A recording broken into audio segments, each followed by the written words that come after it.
मैं पंडित रजनीकांत पाठक ज्योतिष उपचार केंद्र बोकारो उत्तर झारखंड से बोल रहा हूँ। अभी एट प्रेजेंट सब लड़कों का लड़की जो भी पढ़ती है, बच्चा पढ़ता है, बच्ची पढ़ती है, उसके लिए हर एक का अब एग्जामिनेशन शुरू हो रहा है। तब मैं उसी के लिए अपने बच्चों को बता रहा हूँ कि कैसे आप बढ़िया से करोगे जिससे कि तुमको मार्क्स बढ़िया आए और जो तुम्हारा एम हो उसको फुलफिल हो। तो उसी के लिए हम बता रहे हैं विद्यार्थी को आई कैसे कैसे आपको कैसे क्या करके जाना है, कैसे करके जाना है जिससे कि आपको अच्छा अंक प्राप्त हो।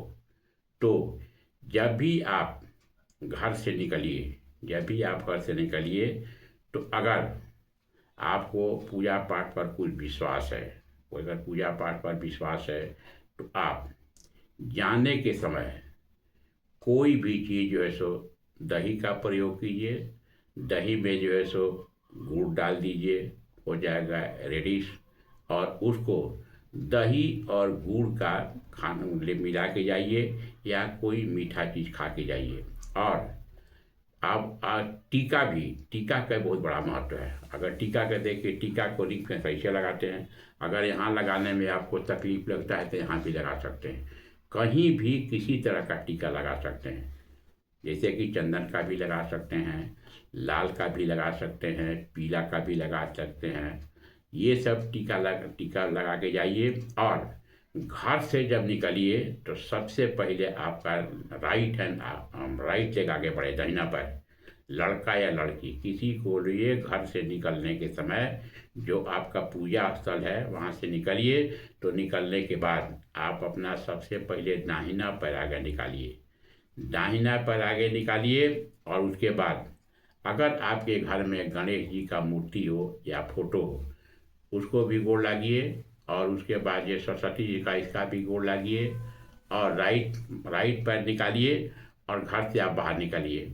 ओम गंग गणपते नमः, ओम एंग सरस्वती नमः, ओम नमो भगवती महालक्ष्मी नमः, ये बोल के निकलिए। और बड़े बुजुर्ग जो आपके घर में हैं उनका पैर छू के उनसे आशीर्वाद लीजिए और बोलिए अपने उनसे कि भाई ये हमारे पिता माता चाहे जो भी है, पिता पितामह हो, उसे बोलिए आप हमको आशीर्वाद दीजिए कि जिससे हमको अच्छा अंक आए।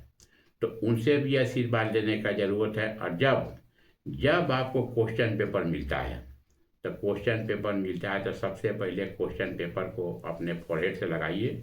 फोरहेड से लगाने के बाद जो उसमें गणेश का नाम बोलिए, सरस्वती का नाम बोलिए, लक्ष्मी का नाम बोलिए। और उसके बाद जिस चीज़ पर आपको लिखना है उस चीज़ को भी जो लेके अपने सर से लगाइए। गणेश का नाम बोलिए, सरस्वती का नाम लीजिए। और कोशिश कीजिए, क्योंकि कोई भी एग्जामिनेशन जब देते हैं तो टाइम बहुत बड़ा लिमिट है। बहुत आदमी का हमसे क्वेश्चन करता है कि ये हमारा क्वेश्चन छूट गया, ये हमारा क्वेश्चन छूट गया, जानते हुए छूट गया है।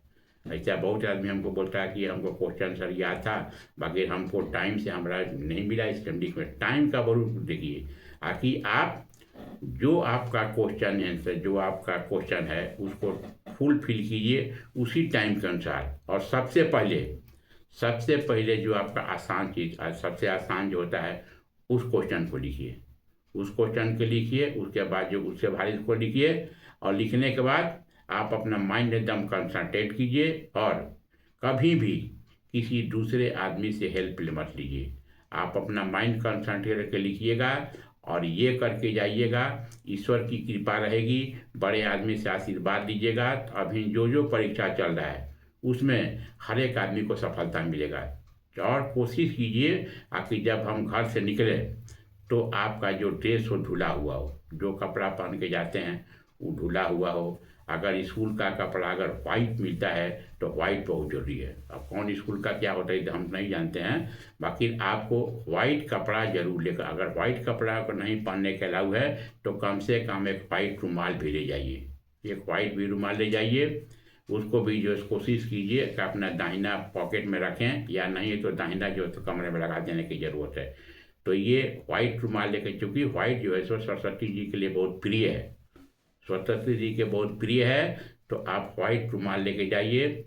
और ये जो बताएं व्हाइट कपड़ा, अगर व्हाइट कपड़ा पहन के जाइए, घर से निकलने के समय दाहिना पैर निकालिए, बड़े बुजुर्ग से आशीर्वाद लीजिए। और अगर गणेश जी का फोटो हो, सरस्वती माँ का फोटो हो, लक्ष्मी का फोटो हो, तो ये बोल के जाइए, तो आपको हर एक चीज़ में सफलता मिलेगी। और हम ये भी चाहते हैं कि जो हमारा विद्यार्थी हो, किसी चीज़ का एग्जाम दे रहा हो, ये हम जरूर चाहते हैं कि उसका नंबर जो है सो 90-95 का आना चाहिए। अगर आपका 90-95 में आता है, माने more than 90 years, more than 90 years आता है, तो आप हर एक काम में आपको सफलता मिलेगा। और इसके लिए क्या होगा, अभी आपका टाइम बचा हुआ है, अभी भी जो है सब बहुत पढ़िए, अभी पढ़िए। और पढ़ने के बाद जब भी पढ़िए तो कोशिश कीजिए study only chair and table, bed पर कभी मत पढ़िए, बेड पर कभी मत करिए। और थोड़ा थोड़ा जो क्वेश्चन आंसर आता है, उसको क्वेश्चन आंसर को याद कीजिए, लिखिए। एक और आपको बताते हैं कैसे आपको याद करने का जरूरत है। मान लीजिए कोई भी क्वेश्चन आंसर आधा घंटा का है, तो इसको रिकॉल कीजिए 15 मिनट,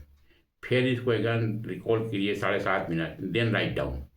ये आप कीजिएगा तो इसमें जो है सो आपको कोई भी चीज़ याद रहेगा, भुलाएगा नहीं। अगर माइंड कंसंट्रेट नहीं होता है तो हम लोग सरस्वती एगो स्वस्तिक भी रहते हैं, वो सरस्वती स्वस्तिक पर अपना ध्यान केंद्रित कीजिए, उससे भी आपको फायदा होगा। तो ये सब ध्यान केंद्रित करके जाइए और जैसे बोले जाइए, तो इसमें आपको सफलता मिलेगी और उच्च अंक प्राप्त होगी, और जो आपका एम होगा उसमें सफलता मिलेगा।